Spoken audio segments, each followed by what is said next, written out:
다들 이런 로망이 있지만 가장 큰 걸림돌이 이제 비용이잖아요. 그러다 네. 보니까 이제 얼마나 들었을까 사실 그게 가장 농막이 비용이 많이 들어갑니까? 어때요? 그 땅값을 제외했을 때 사람들이 보통 생각을 하는 거는 농막이라고 하면 이제 가설 건축물이기 때문에 공사장에서 흔히 보는 회백색 그런 컨테이너 한 300만 원에서 아주 기능이 낮은 거는 한 600만 원 정도도 되고, 건축 박람회라든가 그런 데 와서 와 예쁘다라고 생각하는 것들은 보통 한 2,500만 원에서 한 3,500만 원 정도는 되는 것 같고요. 일반적으로 1,500에서 2,500만 원 사이인 것 같습니다. 저는 욕심이 좀 많아가지고 전체적으로는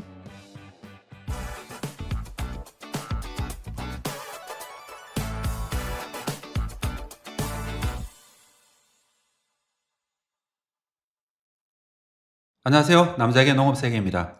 제가 자꾸 질문을 하다 보니까 농업 전문가의 관점에서만 자꾸 질문을 하더라고요.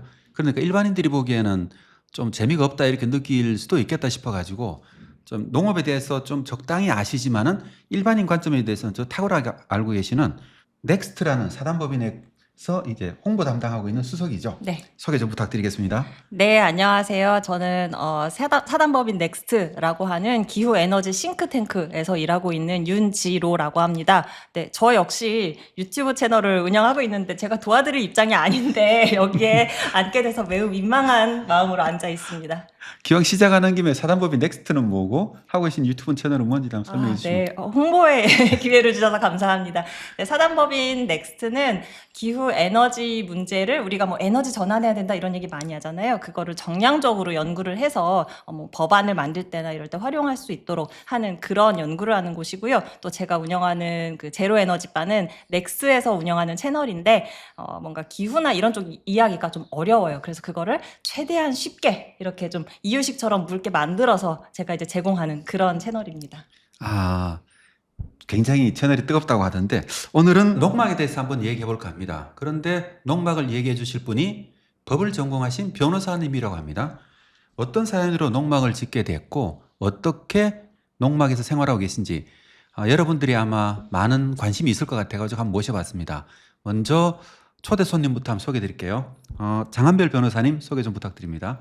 네, 안녕하세요. 저는 세종시에 살고 있고 공주에서 5도 이촌 생활을 하는 장한별입니다.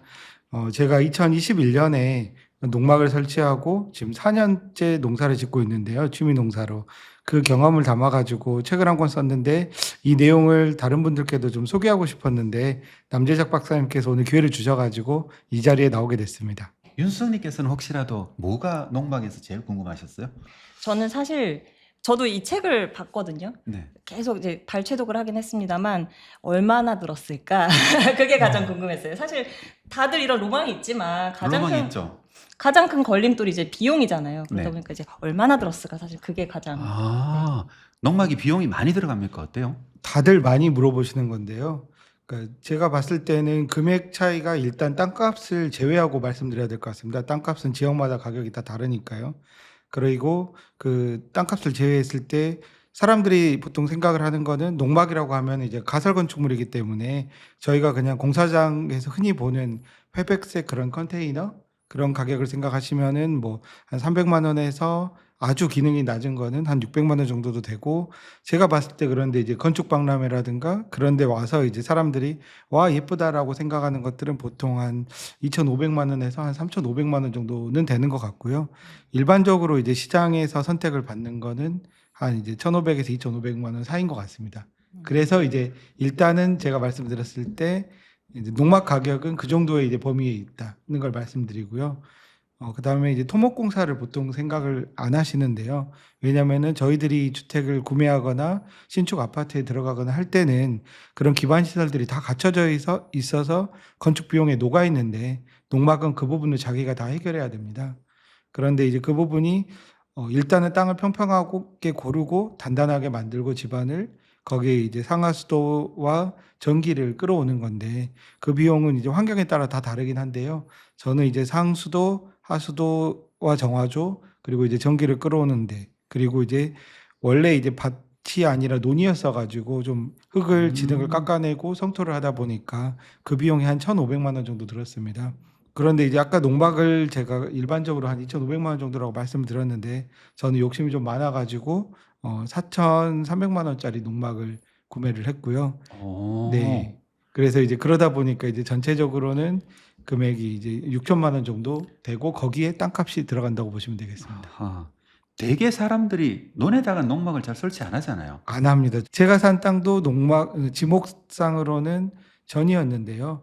이게 몇 년 동안 논농사를 지으셨더라고요. 그래가지고 진흙벌이 좀 많이 있어가지고 그걸 걷어내느라 비용이 더 들었습니다. 그래서 아. 네. 만약에 새로 농막을 지으시는 분인 데는 논은 네. 추천하지 않는다 이런 네, 건가요? 보통 과수원이나 이제 논밭 중에서 밭이 제일 좋고요. 물 빠짐이 좋고 땅이 단단하다 보니까 논은 추가 비용이 들어간다는 걸 생각하셔야 되고 보통 논이 주변 지대보다 물이 잘 고이도록 위치가 좀 낮거든요. 그렇죠. 그러면 이제 물이 잘 고이는 땅에서는 배수 때문에 농사도 안 되니까 흙을 좀 더 이제 채워내야 되는 비용도 생각하셔야 돼서 저도 이제 밭을 추천드립니다. 아하. 몰랐었습니다. 제가 이거 살 때. 엄청 예쁘게 그 안에 내부 인테리어도 하셨던데 네. 그거까지 다 포함해서. 네, 맞습니다. 그래서 제가 이제 총액을 말씀을 안 드렸는데요. 네. 그 제가 농막만으로는 한 이제 기반 시설이랑 6천만 원 정도 들었지만 거기에 이제 땅값이 그 8천만 원 들었고요. 네. 땅을 구매하는데 그게 190평 그러니까 평당 42만 원 정도입니다. 오. 그래서 이 금액이 뭐 지방 충청도 땅값치고는 상당히 비싼데 아무래도 세종시에 인접해 있다 보니까 경기도 남부 그 정도 가격으로 상당히 비싸더라고요. 그래서 취득세까지 하면은 8,200만 원이고 해서 저는 이제 넉넉하게 1억 5천보다 좀 안 들었습니다. 근데 사실 이렇게 보면은 지금 시골에 있는 빈집 매물이라든가 그런 유튜브에 나오는 땅 매물들 보면은 충분히 이제 오래된 농가주택들을 사고도 남을 돈이기도 합니다. 많은 분들이 어떤 분들은 항상 농촌 생활을 꿈꾸면서 나는 자연인들을 쳐다보기도 하고 네. 어떤 분들은 농촌 주택을 사기도 하고 네. 어떤 분들은 농막을 하기도 하고 또 어떤 분들은 이제 농촌 민박 같은 거를 장기 임대하도 여러 가지 방법을 하고 있잖아요. 네. 변호사님은 그럼 굳이 농막을 선택했던 이유가 뭔가요? 저 같은 경우에는 두 군데의 집을 유지할 자신이 좀 없었거든요. 결국은 집을 하나 갖는다는 거는 내가 정주하고 싶은 애정과 애착을 담아서 계속 가꾸고 머무르는 공간인데 그렇게까지 이제 제가 양쪽에다 신경을 쓰기에는 직장 생활도 해야 되고 해서 좀 부담스러웠고요. 그다음에 우리나라의 좀 재산에 대한 그 부동산에 대한 세금 자체가 일가구 1주택자에게 상당히 유리하게 돼 있습니다. 그래가지고 물론 이제 조세특례 제한법에서 농어촌 주택에 대한 고양주택에 대한 상속주택에 대한 특례들이 있어서 그 부분을 적절하게 이용할 수도 있는데 제약이 좀 많아서 저는 그래서 집은 안 되겠다. 그리고 오래된 시골의 농가주택 같은 경우에는 이 좀 제가 수리해야 되는 부분이 많을 것 같더라고요. 아니면 좀 쾌적성이 떨어지거나. 근데 제가 손재주가 좀 없고 수리하는 거를 즐기질 않다 보니 그런 부분이 좀 없는 아무래도 고장 날 것도 적고 공간도 좀 좁은 걸로 제가 갖고 싶었습니다. 이 부분은 자전거가 되게 다양하지만 사람들이 이제 자기 취향에 따라서 픽시를 타거나 미니벨로를 타거나 하는 것처럼 제 취향이 좀 농막처럼 작은 쉼터였다고 말씀드리고 싶습니다. 윤수선님도 혹시 농막 같은 나는 자연인이다 농촌이랑 한번 꿈꿔보신 적 있어요? 저는 주택에 살고 싶다는 로망이 있어요. 제가 일생 아파트에서 살았고 제가 약간 그 어느 날 아파트의 천장에 꽂혔어요. 천장고가 낮은 거에 꽂혀가지고 그다음부터 너무 주택을 살고 싶은 거예요. 그래서 이제 저도 이제 막 그 여기 언급하신 뭐 건축탐구 집이라든가 이런 거 보면서 늘 꿈꾸는데 농막은 사실 생각을 해본 적은 없어요. 왜냐하면 제가 농사를 해본 적도 없고 그렇기 때문에 농막은 약간 저한테는 조금 어려운 곳인데 그래서 오늘 더 궁금한 것 같아요. 어떤지. 저는 농막을 추천드리고 싶은 게 농사에 나는 자신 없고 해본 적도 없고 잘할 수 있을지 모르겠어라고 저어대는 분들도 있으시거든요. 그런데 일단은 도시에 살면서 근교 시골에서 나만의 공간을 가질 수 있는 가장 이제 저렴하고 접근성 낮은 방법이 저는 농막이라고 생각을 합니다. 물론 이제 농지법에서 농막이라는 제도를 둔 취지 자체는 저희가 이제 생각하는 옛날의 시골 원두막이나 그 농부들의 밭이 한 군데 다 모여 있는 게 아니거든요. 여기에 땅이 있기도 하고 또 내 밭은 이제 다른 데 있기도 하고 해서 이제 농자재라든가 아니면 비료 같은 것들을 한꺼번에 이제 다 매번 옮겨 다닐 수 없으니까 쌓아놓고 잠깐 쉬기도 하라는 그런 공간으로서 허용된 거긴 한데 어차피 농지법에서 주말 체험 영농으로 취미농사를 짓는 도시민들을 위해서도 허용한 제도니까 그런 나만의 쉼터 그리고 단독주택을 내가 가지는 건 사실 너무 큰 돈이 들잖아요. 큰 네. 되돌리기도 힘든 결정이고. 근데 그런 결정을 내리기 전에 내가 한번 적성에 맞는지 안 맞는지 작은 공간에서 6평 20제곱미터 공간에서 한번 시도해 보겠다라고 하면은 저는 괜찮은 선택이라고 생각이 됩니다. 그래서 제가 이 책으로 농막에 대해서 소개를 하고 싶었습니다. 네. 그러니까 그런 취지에서 저도 그래서 이제 알게 됐고 굉장히 한번 생각해 볼 수도 있겠다 싶은데 또 하나 궁금한 거는 이게 이제 주거가 목적이어서는 안 되고 네. 주변에 농사를 뭔가 지어야 되잖아요. 근데 맞습니다. 보니까 닭도 기르시고 하던데 네. 걔네들은 그럼 주중에 누가 돌봐요? 농작물과? 그래서 이게 가축 사용 제한 구역에서도 이제 가축들을 키울 수 있는 게 이제 각 지자체마다 좀 있는데요. 저는 그냥 식물만 기르니까 애정이 좀 덜 생기더라고요. 그래서 내가 뭔가 가축이 있으면은 더 자주 가고 싶고 활기가 좀 돌 것 같다. 그리고 제가 생각하는 작은 생태계에서도 닭이 풀들을 쪼아먹고 똥을 싸서 퇴비를 만들기 때문에 그 역할을 한다고 생각했거든요. 그래서 저는 이제 닭을 키우고 싶었는데 닭은 모이통하고 물통에 있으면은 그걸 한 20리터짜리 정도만 제가 채워 놓으면은 충분히 일주일이나 열흘 그 이상까지도 그래요. 그것만 먹어도 충분하거든요. 사실 식물만 있으면 한 달도 안 갈 수가 있잖아요. 네네. 아. 닭이 맞습니다. 있으면 어쨌든 일주일에 무조건 한 번씩은 가야 되죠. 예, 맞습니다.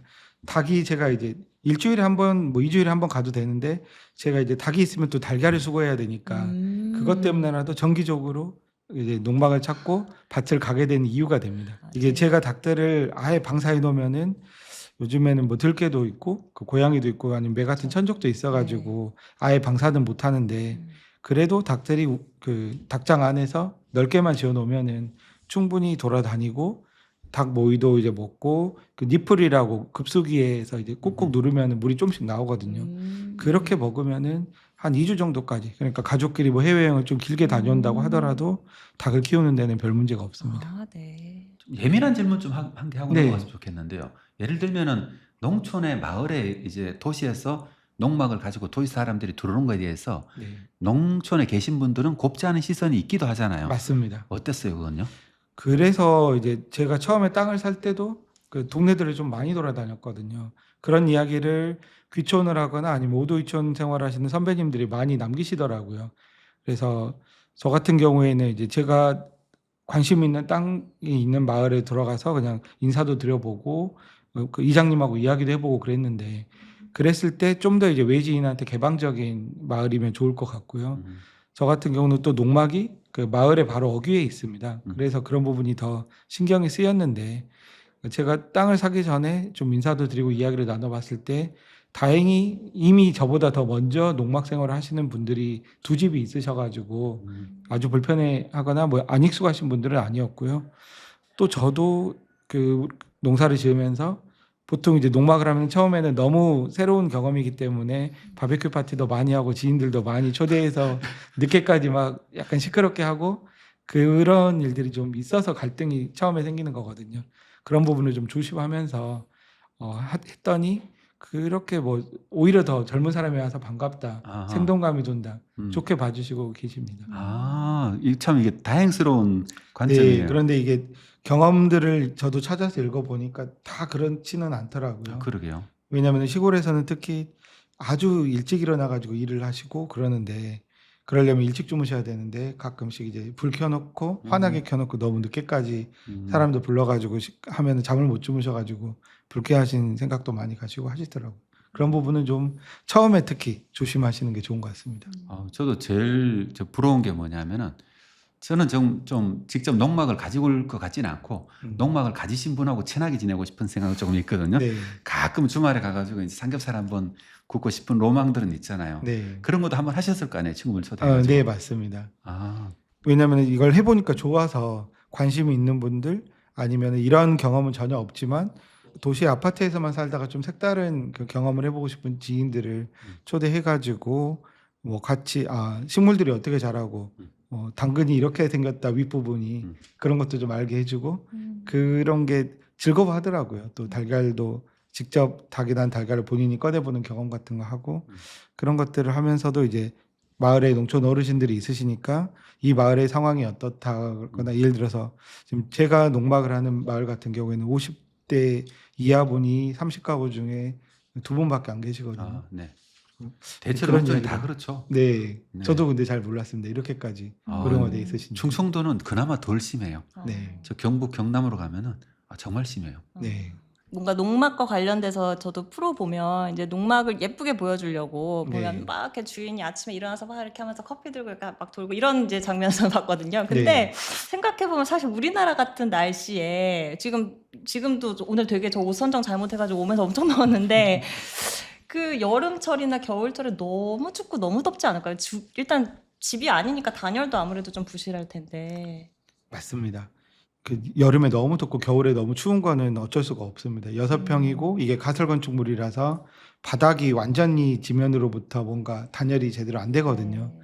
대신에 잠깐 이제 인버터 에어컨이나 그 인버터 히터로 이제 냉난방을 돌리면은 금방 따뜻해지고 금방 더워지고 또 여기가 일시적으로 사용하는 공간이라서 제가 상시 거주하는 데가 아니라서 그 부분은 별로 문제가 되진 않습니다. 예를 들어서 저 같은 경우는 바닥을 전기 필름을 쓰고 있는데 전기 필름은 온돌 그 온수 난방하는 것과 달리 버튼을 누르면은 금방 따뜻해지거든요.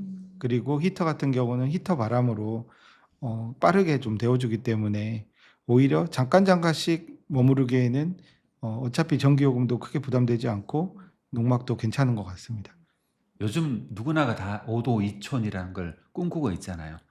저는 이게 사실 바람직한 문화라고 생각하고 있거든요. 러시아 같으면은 네. 다 찹니까? 네, 다 참았습니다. 뭐 독일 같으면 클라인가르텐. 네. 항상 이 농촌하고 어울려 살아가는 게 어찌 보면 당연한 건데, 그죠? 우리는 너무 아파트하고 농촌하고 구분을 많이 지었다 이렇게 생각이 들었고 또 농촌과 도시가 완전히 분리되다 보니까 서로가 이해하는 것도 많이 떨어졌다고 생각하거든요.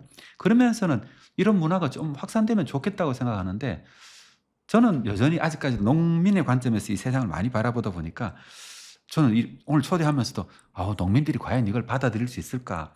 그분들은 전문적으로 농사를 짓는 분들인데 어떻게 보면 텃밭하고 비슷하게 이렇게 약간 라이트하게 농사를 짓잖아요. 네. 이런 거에 대해서 있을까 이런 고민을 굉장히 많이 했거든요. 근데 이제 그걸 직접 해본 입장에서 이런 것들이 그럼 농민인들이랑 농촌과의 관계를 만들어가는데 도움이 되겠다 이런 게 좀 들었는지. 일단 저 같은 경우에는 이제 초등학교 4학년 때까지 제가 이제 군 단위에서 저희 외갓집이 농사를 짓고 해가지고 시골에 살다가 이제 도시로 이사를 하고 계속 도시에서 살다가 지금 한 30년 만에 40대 중반이 돼가지고 다시 이제 농촌에 주말에 이제 오는 삶을 지금 선택한 거거든요. 그래서 봤을 때 저 같은 세대는 저는 이제 이촌양도 세대의 거의 끄트머리라고 생각하거든요. 79년생이니까 아마 이제 그때쯤보다 이후면은 도시로 이제 올 분들은 많이 왔고 오히려 이제 중소도시에서 대도시로의 이동이 많지 농촌에 대한 경험이 있는 세대는 이제 저는 거의 끝자락 쪽이라고 생각합니다. 그런데 지금 세종시 같은 경우도 아파트에 거주하는 비율이 그 주민등록 인구 기준으로 87%거든요. 그리고 이제 아파트가 아닌 그런 공동주택까지 생각하면은 사실 일단은 마당이 있는 주거 생활을 하는 경험도 거의 없고 내가 이제 그런 시골집에서 특히 살아본 경험이 있는 그리고 농촌에서 살아본 경험이 있는 사람은 더 없을 겁니다. 근데 이런 식으로 이제 도시와 농촌이 우리나라는 도시국가도 아니면서 되게 거대하게 이미 단절이 일어났다고 보는데요. 그렇기 때문에 이제 당연히 이제 저도 이제 그 농가주택의 생활이라든가 이제 단독주택의 생활 같은 거에 대한 로망이 있지만 그런 저 같은 분들도 내가 농촌에서 살아보겠다는 생각을 하기는 쉽지 않거든요. 그리고 내가 농촌에서는 그냥 예쁜 관광지나 카페 같은 것만 잠깐 찍고 돌아오는 형태가 되다 보니까 체험만 하고 그쪽의 생활을 경험하기는 쉽지 않은데 이렇게 그 농막을 통해서 내 베이스 캠프가 하나 생기면은 그래도 이제 그 주변에 농촌 어르신들께서 농사 그렇게 지으면 안 돼. 이거 한번 심어봐라고 말씀도 해주시고 조금씩 관계가 형성이 되더라고요. 그리고 저도 어르신들께 항상 농산물을 많이 주시거든요. 제가 이제 취미로 짓는 농작물이라 그래봤자 안 남기려고 조금씩 하는데 이제 제가 이제 농사 안 짓는 것들까지 산더미처럼 안겨주시니까 그런 거 받으면 고마워서 저도 이제 답례를 하고 그러면서 서로의 관계가 잘 형성이 되는 것 같습니다. 그래서 새벽부터 막 그 약 치시고 아니면 영양제 주시고 하시는 거 보면서 이제 농산물의 가격이나 그 수확이 힘든 거에 대해서도 다시 저도 생각해 보고 전에는 이제 몰랐던 그런 농촌과의 관계를 저도 이제 점점 깊어지고 있습니다. 아직까지 충분하다고는 볼 수는 없는데요. 그래서 이제 저 같은 농촌의 관계 인구들을 만들 수 있는 수단이 방법이겠죠. 방법이 좀 농막 같습니다. 윤 선생님도 농막 하나 만드셔야 되는 거 아니에요? 처음 보는데 저 사람은 돈에 환장했나 약간 이렇게 생각하실 것 같은데 그 아까 그 1억 5천 농막이 뭐 어떤 뭐 단주택을 구옥을 사서 뭐 개축을 한다거나 하는 것보다 저렴한 선택인데도 1억 5천이라고 하면 아니 우리 집 대출금도 다 못 갚았는데 1억 5천 또 어디서 땡겨서 내가 이걸 하지? 네. 약간 그게 너무 큰 거예요. 그래서 음. 이게 만약에 뭐 그냥 렌트라든가 아니면 이걸 내가 만약에 사면 나중에 이것도 뭐 양도 매매가 가능한 건지.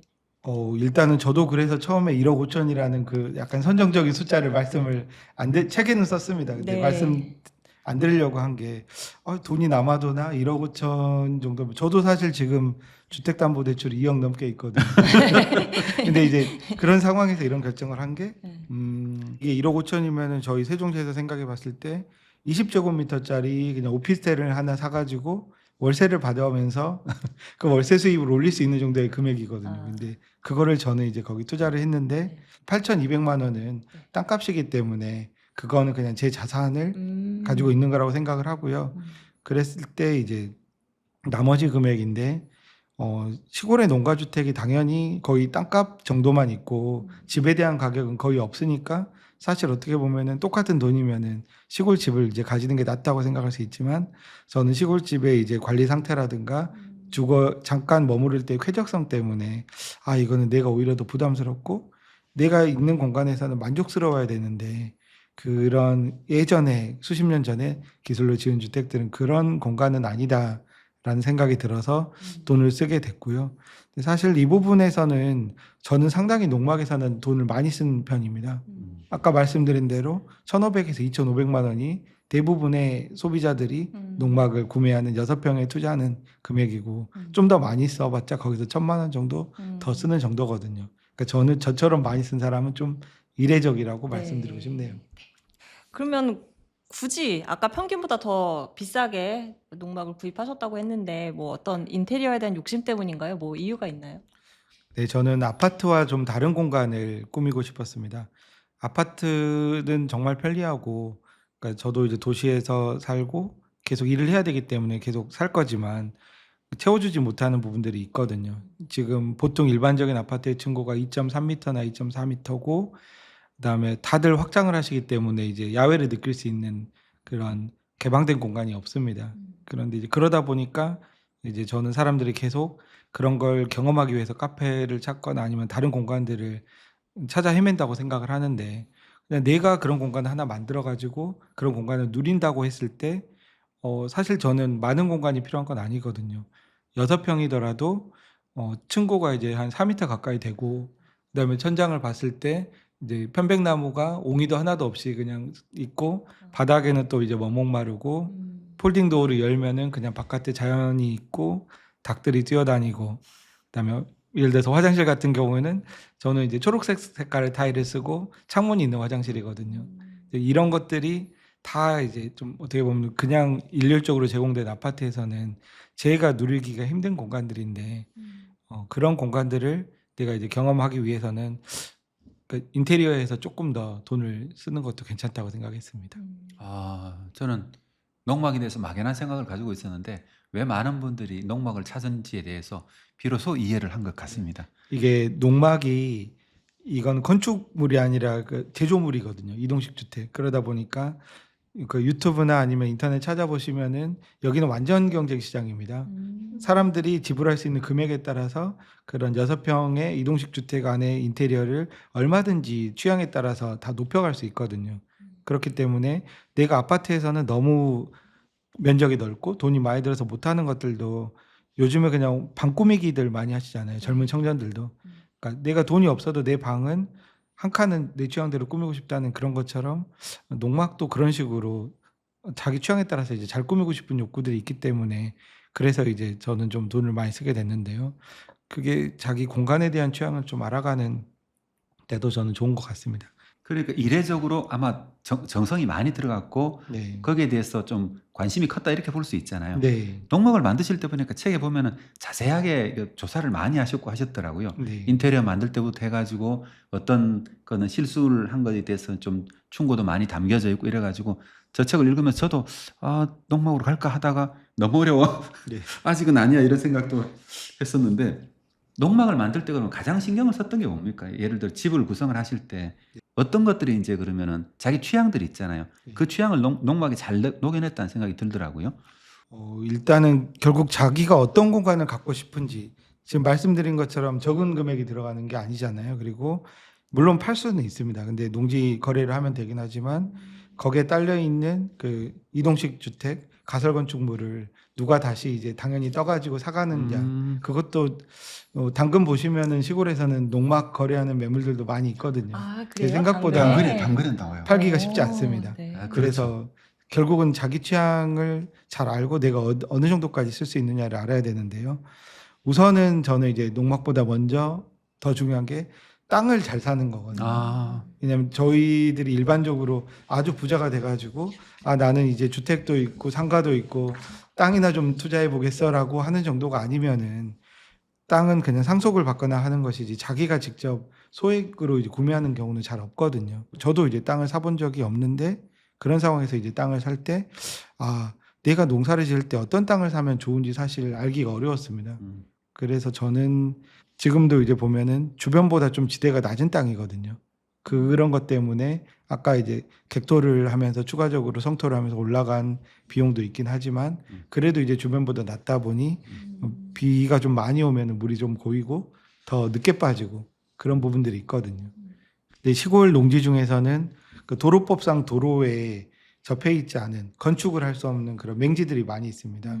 그냥 현황 도로인 농로들은 있는데요. 그 농로들의 폭이 되게 좁고 포장이 돼 있거나 그러지 않기 때문에 저희가 이제 도시 사람들이 익숙하게 그냥 차로 다닌다고 했을 때는 불편하고 교행이 안 되는 길들이 많거든요. 그래서 그런 부분들도 내가 그런 운전에서의 안전이나 쾌적 같은 것들을 얼마나 따지는지 그리고 너무 저는 외떨어져 있는 땅을 사시는 거는 조금 보안에도 안 좋다고 생각합니다. 결국은 오도이천 하는 농막이면은 일주일에 하루 이틀밖에 안 오는데 나머지 시간에는 누가 봐주질 않으면은 사실 방범 측면에서도 취약하거든요.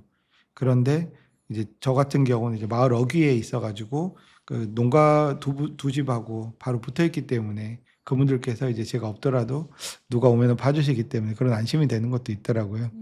그래서 오히려 이제 더 큰 돈이 들어가는 건 땅을 사는 거기 때문에 땅을 사실 때 이제 본인이 원하는 조건들을 쭉 다 적어보시고 경험자들의 의견하고 같이 좀 맞춰보시는 게 좋은 것 같습니다. 혹시 그거 아세요? 네. 땅이 190평 그랬잖아요. 네. 그러면 이제 농막을 짓더라도 공간이 한 100평 이상은 남잖아요. 네. 100평 이상 농사 지을 수 있을 것 같으세요? 100평 정도? 100평 못하죠. 그 정도는 해야 되지 않아요? 아니, 못할 것 같은데요? 네. 아주 현명하시네요. 네.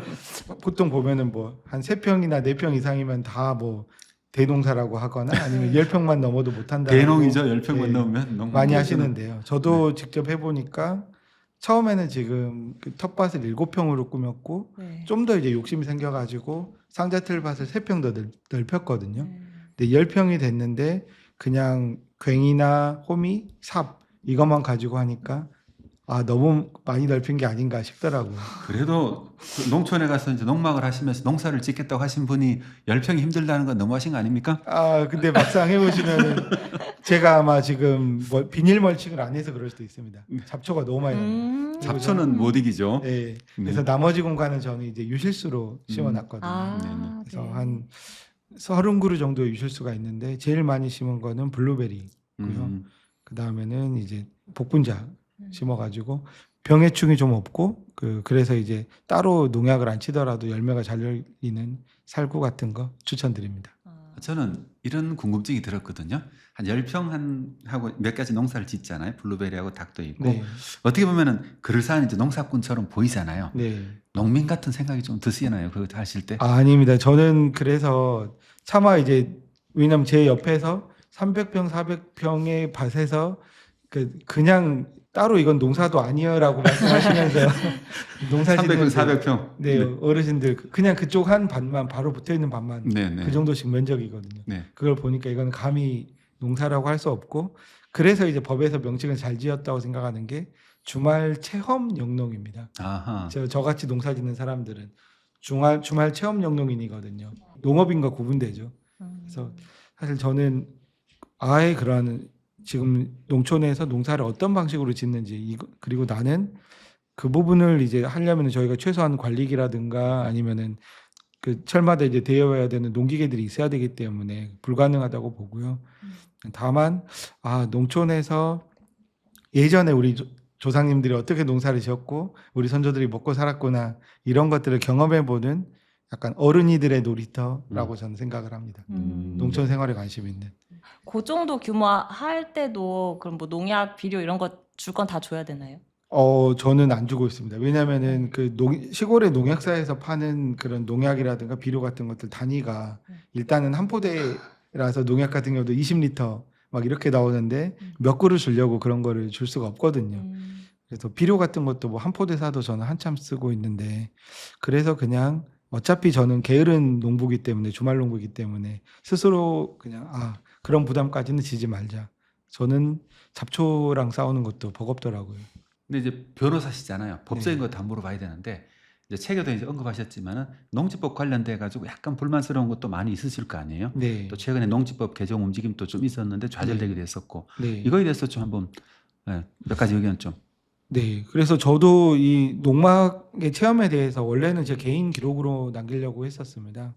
이게 농지법 관련해 가지고 한탄을 하시는 분들이 너무 많더라고요. 특히 이제 오도이촌 농막 생활을 하려고 큰 꿈을 안고 땅을 사고 농막도 주문해 가지고 갖다 놓으신 분들이 농지법 위반으로 이제 과태료 처분을 받고 철거명령까지 받고 그러시다가 그냥 난 떠날 거야라고 시골에 대한 악감정만 남아서 가시는 사례들을 많이 봤는데 이게 좀 안타깝더라고요. 그분들은 그냥 내가 땅을 샀으니까 내가 하고 싶은 대로 다 해도 된다고 생각하지만 사실 우리나라는 이제 재헌헌법 때부터 농지에 대해서 소작을 금지하고 엄청 농지를 특별하게 관리하고 있는 공간인데 원래는 농사를 짓는 분들을 위해서 농지를 이제 그분들만 소유할 수 있다라고 제안을 했었는데 도시 인구들이 농촌과 이제 관계 인구가 될 수 있도록 예외적으로 풀어놓은 게 주말 체험 영농이고 그분들을 위한 이제 농막이거든요. 근데 이 부분을 좀 간과하시는 것 같아서 그 내용을 좀 설명을 드리고 싶었습니다.